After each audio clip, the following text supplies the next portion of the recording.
Me, No, across the board. I agree. We agree on that. So we're back here with the Future Past podcast. I'm Joel, I'm Sean.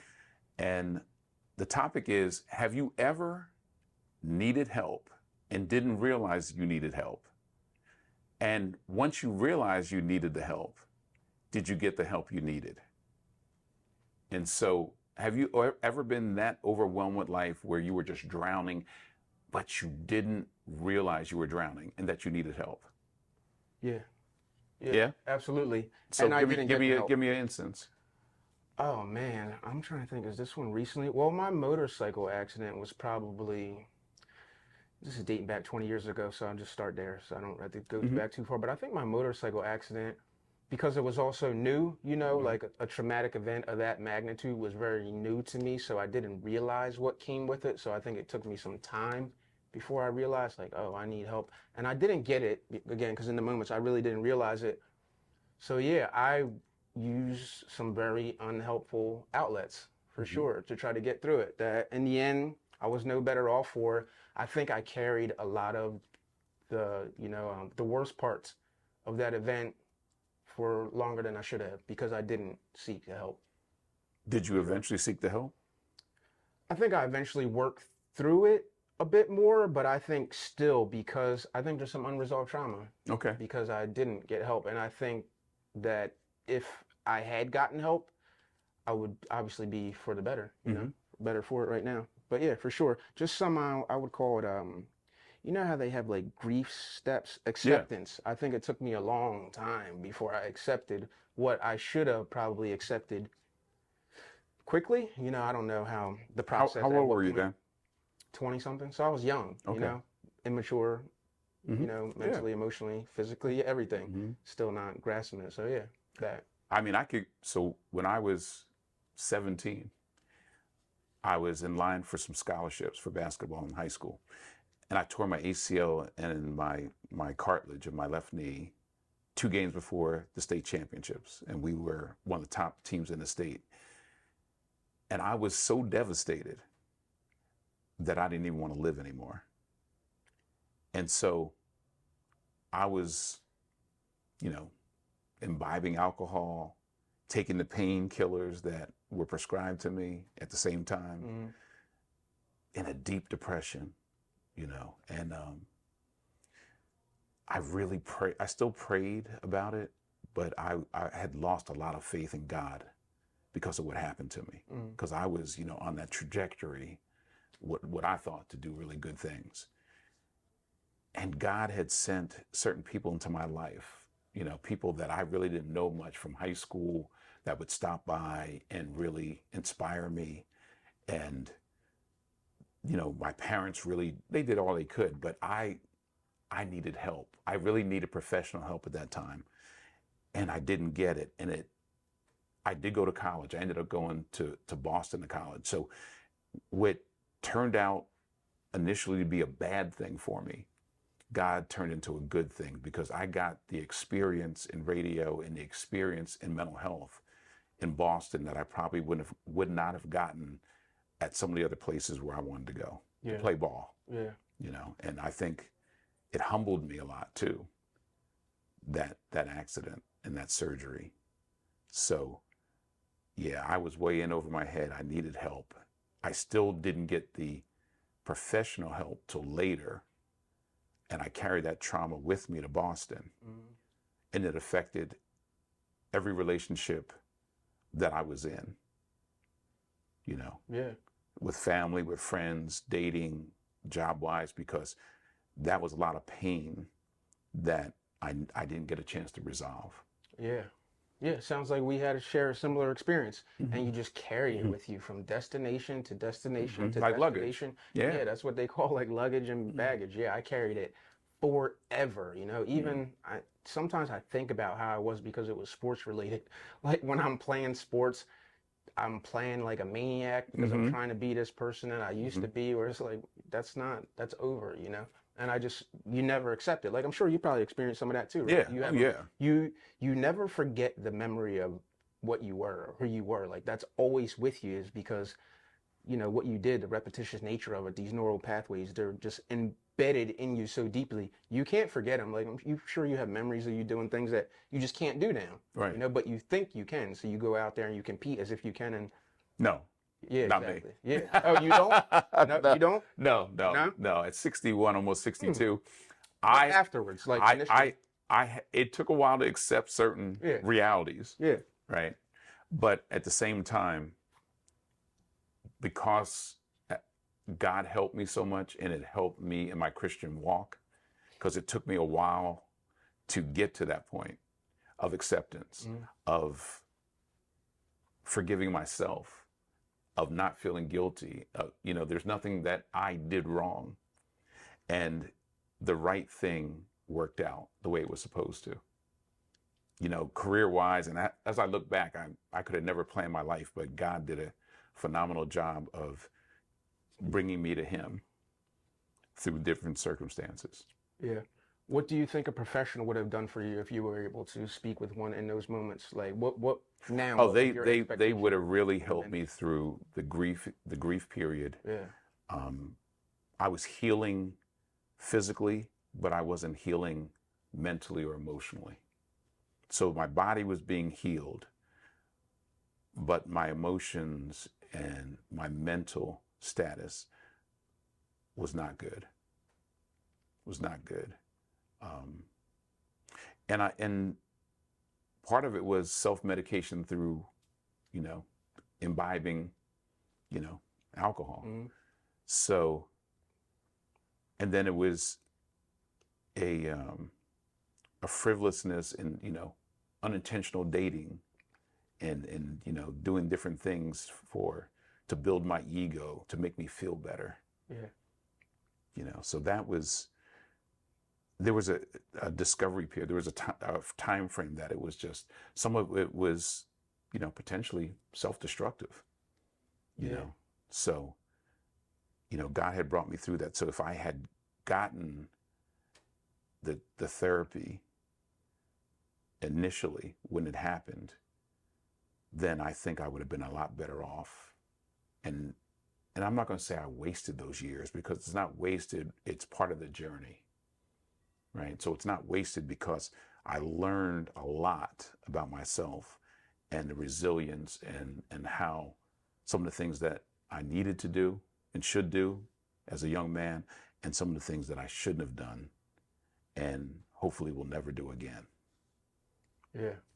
Yeah, it is interesting. I mean, interesting, right? How we punish ourselves for the thing that happened to us, almost as if we're mad at ourselves. These self-destructive behaviors that we lean into after having something devastating happen to you. What do you think that's about? If you had to, just like why? I Because think sometimes it's common.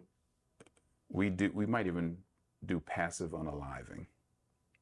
Describe. Passive unaliving, to what I my definition is, I don't, when people say, do you care if you live or not? And you're like, doesn't matter either way. Okay. So I could be doing behaviors that contribute Mm-hmm. Yeah. to my unaliving. Reckless driving at 100 miles, 120 miles an hour, Mm-hmm. um, imbibing or participating in certain substances or things that I know that potentially could have Yeah. a bad effect. Yeah. Putting myself in situations, being angry, so angry and confrontational that you want confrontation. You Mm-hmm. almost seek out the confrontation. You're like, somebody doesn't hold the door. You're like, yo, you ready to pounce. Yeah. You every day you wake up, you got that anger. You ready. You want to fight, Mm-hmm. and you don't know what you're up against. There's people always that are going to be angrier than you, that have had a harder life than you. So that's what I think. I think sometimes that self-destructive behavior, the next step would be that passive, I don't care if I'm here or not. Mm-hmm. Yeah. Yeah. I experienced all that for sure. Mm-hmm. Yeah. Especially at a young age, and I was only just a little bit older than you. And I think had I gotten help for sure, obviously I would have been further along in the healing process. Mm-hmm. And still, I don't know. I don't know. I guess now I could probably still seek it or go to therapy, but I feel like personally for me, because I didn't engage in the process, the therapies, that some of these things, you know, they leave a scar that if you let go on too long, it can be hard to Oh yeah, heal. yeah, You yeah, get what I'm yeah. saying? Uh-huh. You know, like now, like working back and going back over and trying to get it right is almost more challenging than doing it had I done it in the moment. Well, I think I love that analogy because right now, what probably would happen is they would remove the scar tissue. Yeah. Which again, yeah, exactly. So you're cutting it back So open again to you're try to heal. opening. Yes. You're right, Yes. right. Yeah, exactly. Yep. And Yeah. Yep. hmm Yeah. and I don't think anything's wrong with that. I don't think anything's wrong with repairing scar tissue.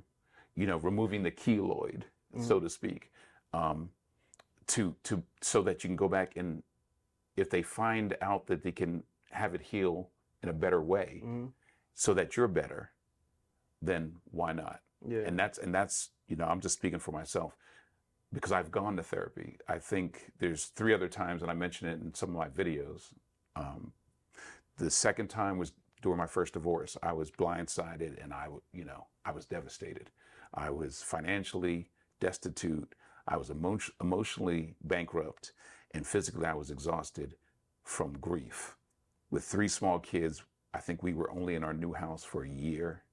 I was in school taking classes at community college. We had the dog, we had the house, we had the fence, we had 2 cars. So Dang. at the worst possible time, when it looked like we were going to be making the most money we could as a couple, whatever, you know, Satan jumped into it, the enemy jumped into it, and let me tell you something. That for me was one of the situations where I was drowning, figuratively, and almost, you know, seemingly it felt like literally I was drowning because I couldn't catch a break. And then the house went in foreclosure, and you know, there was no money in the bank, and I didn't see this coming. Can I interject for a moment? What was it that prevented you from getting the help in those moments? I actually did get the help, but when I was going through the divorce process, I did get the help. I got the help spiritually from my pastor where I was in church, and there were some really great people in the church spiritually that helped direct me and prayed for me and lifted me up, you know, and spoke to me in very inspiring ways. Then I also got the mental health therapy help from an actual psychologist. So between the family, between friends, between my church people, between the mental health, the psychologist, that's what, and God giving me certain opportunities because I asked God for money and he gave me opportunity. So he didn't give me the money, but he gave me a job at, you know, a radio station to go along with the job I had in mental health. So I was working 2 full-time jobs, but you know, there were people that helped me immensely, that just gave me money. Like they inherited $1 million from an uncle and they gave me, like, here's, you know, $5,000, put this towards your mortgage. I'm like, no, no. God put it on my heart to give you this. And then God taught me humility because I had always helped people for years, right? In the mental health field and just in the wild in general. And I had to learn how to accept help, which is tough because now I had to put that pride aside and I had to go to, you know, different places and ask for help to pay my electric bills, different help, food pantries, so that I could have food for my kids because I had 3 small kids at the time. So I was in over my head, but God really helped me to get the help that I needed. Because if I didn't reach out and ask for the help, I don't know what would have happened. Because I did get my house out of foreclosure, and I'm still in the same house that was up for sheriff's sale. And I did have my kids get the help that they needed, because I did offer them counseling at the same time, because divorce is tough for everybody. Yeah. Yeah, I'm glad that you were able to get the help that you needed, you know, because that's a trying situation, you know, to say the least. 3 kids, like all you were going through, it couldn't, well, I'm sure it can always be worse. I was going to say it couldn't get any worse. Of course, it could always be worse. Yeah. But the way you described it, that's tough. You were up against it. Well, I'd be a hypocrite working in the field of mental health and behavioral health and encouraging everybody else to get help and listening to thousands of people over the course of my career and not getting the help myself. that's hypocritical, you know. Yeah, yeah, absolutely. Yeah, I don't know what prevented me from seeking it. I think I didn't have enough awareness about it, you know, Mhm. or about the possibilities of it at the time. Like I know now that the message is being broadcast a little bit more about how crucial it can be to, you know, helping you just get better and just go through your daily life. But at the time, I'm like 20 something, like no one's, I don't know. They're like, how you've been in mental health field for 30 years, but back in at least whatever I was absorbing back then, I wasn't hearing the broadcasting of the mental health message as much Oh, as I hear it no, now. no, no, You know? Okay, no, okay. So it's not because just me. it Okay, was a huge stigma okay, all in right, general, I think, but okay. especially Yeah, culturally. yeah, yeah, yeah, yeah, yeah, Culturally, yeah. you Even know, still, oh yeah, yeah, still, even still, but a lot less now. yeah, But no, yeah, you didn't yeah. culturally, Uh-huh. they weren't promoting, a lot of people weren't promoting. And you didn't, I don't even think back in the 80s, in the early 90s, there were a lot of people that looked like us in the field. Mm-hmm. Yes, I'm not saying that's who we need to go to, I know what you but just it's inspiring to see people like you that are out there as professionals in that field too. mean. Yeah. But no, I I had women, white women, white men. I haven't had a person of color as one, just because I haven't in network. What the insurance I had, I just couldn't find one Mm-hmm. at that time. But no, my parents were never people that promoted, hey, I think you should go to therapy. Yeah. They almost were in denial about some of the things I went through. Oh, he's strong. He'll find his way. This is, some of these things that are happening are bad, but we brought him up in the church. God will help him heal and that. And I believe that's true, but I think that God can also direct you to a good therapist too. Yeah. I think, part of God helping is to give you the resources to be better. Yeah, there's more to it. Right. Yeah, yeah. Let's use So all the God can tools. help you heal, but he can also put people in your life to help you also to heal. Yeah, yeah, absolutely. I think looking back on some of my behaviors as a younger person, I believe that I had experienced anxiety early in my life for certain. I think before I used to describe myself as someone that has anxiety, and I stopped doing that because I just don't like the label. You know, it's not Oh like yeah. I am anxiety. I'm not No, every you're day, not the but yeah, I diagnosis. just experience it Right. sometimes, you know. But I've only recently even just come to that. So I'm like, why am I labeling myself that way? You know, it's like makes it seem like it's something that's inescapable, but Hmm. it's not. So No, yeah, I had it early, and there was no talks. No, no, zero, no, never. no. I benefited a lot from therapy because it taught me coping mechanisms. It taught me coping skills. It taught me strategies, how I Mhm. could, prophylactically head certain things off. It taught me why do I pick certain people to date or marry or be around. It taught me how to say no to preserve myself. See what I'm saying? And not just be a people pleaser Mm-hmm. all the time. And it shed light on, how I was raised and a whole lot of different things. How I raised my kids and my belief system and why I believe what I believe. So it takes a lot. See, it takes a lot. And I think that's what deters some people after they go to therapy is that, trying to find the right therapist that is good for them, that handles whatever specifics of trauma that they have. And then sometimes people will tell their story to someone and then that person will leave. They'll leave to go Right. private practice or they're not in network anymore or whatever. So they're like, I don't want to keep telling my story, Yeah. these secrets, these sensitive things to a multitude of people. And then the other thing is sometimes, in the field, they recommend medicine, which turns people off. So if they're real quick to recommend you be on medication and you're like, no, wait, I just want to talk this out. I want to see if we can do this without the meds Yeah. because of the side effects they hear about, or they don't want to get addicted, or they feel they're going to get addicted to certain meds. So it's a lot to overcome that stigma sometimes, and especially culturally, and to tell things that have happened to you that your family wants you to keep secret. Mm-hmm. You know, oh, this doesn't leave this house, type of thing. Yeah.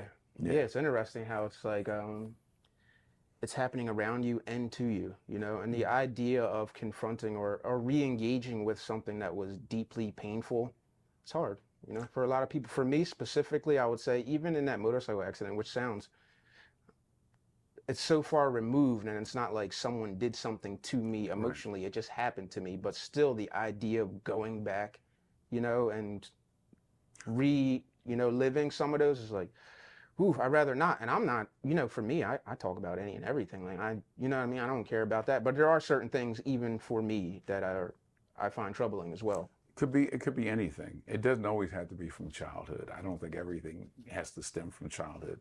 But I think that there's some things that happened in our lives that dominoed, had a domino effect on why we think certain things or did certain things or chose certain situations. You know, and so it it it can be painful to drudge stuff up. It Hmm. really can. And so then people might take a little time off because now they feel almost re-traumatized. You know, like you said, reliving it. Yeah. You know, do I want somebody to open up my scar tissue? No, it's going to be painful. Yeah. And do I have to do some rehab after they do it again? Yeah, I might have to do the same rehab. But will I come out the other side better? And probably. That's the other thing. Probably. Will Yeah. I be better not only for me but for everybody around me? Yeah. For my kids, my grandkids, friends. Do you think is there any times where people don't come out on the other side better? Like, do you think that you can go and engage in therapy and reopen some things that can be like harmful or detrimental to you long term? I don't believe every therapist is a good therapist. So it's possible. Yeah. I don't believe every therapist is a good therapist. I think we as the consumers, we as the patients, it's our obligation to say, hey, you know, this is not working, or I don't feel any better, or I don't feel a connection to you. Thank you very much. I'm gonna, you know, try to find somebody else. I think sometimes people just stay in it because, hey, I'm in therapy, and then 2 years later, they're no further along than they were. So I encourage people, look, if it's not working, give it an amount of time, and don't be afraid to say goodbye. Thank you for what you've done. I'm going to check out someone else. Yeah, that's interesting though, because if it's like incumbent upon the person to make the decision to move forward, we don't know. You know, like we don't know. The only time you only find out that this experience or process has been shitty towards the end of it when you're like, okay, I'm no better for this. But you had to have gone through it to know it. You know what I Well, mean? you at least attempted it. At least attempted it. Because if I go to a doctor and I think the doctor doesn't have my best interest, I don't need a lot of time, right? If he's treating me for high blood pressure and I'm feeling horrible, now, and he's saying, no, no, you know, this or that. And I'm doing my own research, and that's what I do. I do my own research. No, if we're not a good fit, I'm finding another doctor. I've done that. I fired doctors. You know, I went to another mechanic. Whatever, if it's not working, Hmm. I'm giving it a certain amount of time. Because if the math ain't mathing and I'm not feeling better, and then why stay with that same person? Yeah, yeah, That's with anything, any professional. yeah, yeah. You know, if I'm going to be trained for basketball and, you know, someone's training me for basketball and I'm not getting any better, is it me or is it them or is it a combo of the two? Yeah. But I'm not going to pay all that money to somebody training me Hmm. and I'm doing everything they're telling me and I'm not getting any better. Yeah. But it happens, you know, like all Yeah. the time. Yeah, it Yeah. happens all the time. So I'm just saying, I imagine that's why some people are reluctant as well, because you don't want to go and say you're already struggling with life in general and you go and have someone and they make it worse. You know, you get re-traumatized by an event. It'll be like Markel Fultz or somebody. Is his name Markel Fultz? Going and get a shot adjusted. Is that not working out for him? Oh, You know what I'm yeah. saying? Yeah. But you don't Yeah. know until you've already went through the process and you're like, damn, I'm no better for this and I've already went through this. Say goodbye You know? and Yeah. and But the find it. damage is done, you know? Well, not necessarily. Not necessarily. Um, Sure. I mean, you can redo it, but it's well, done. yeah, Yeah. you might be re-traumatized, but then Yeah. the alternative is bleak